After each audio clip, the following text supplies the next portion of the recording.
Let's welcome this new year with chocolate truffle loaf. It's super easy to make and tastes heavenly. Hello and welcome back to another episode of Dash of Delight. I'm Samya. I've taken 10 grams or around 2 teaspoons of veg gelatin.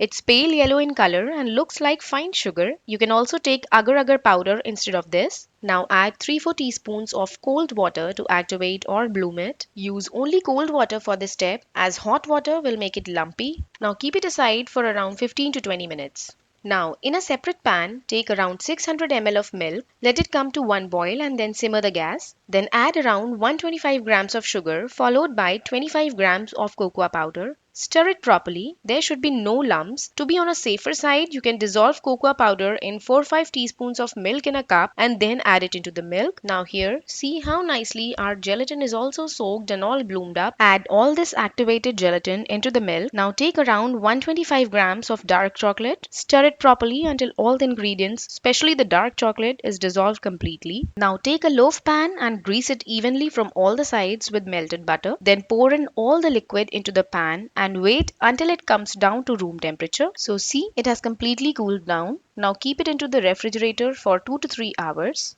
In couple of hours, our yummy chocolatey mousse loaf will be all ready to be served. So simply demold it, cut it into slices and serve it right away. Thanks for watching. See you next time only on Dash of Delight.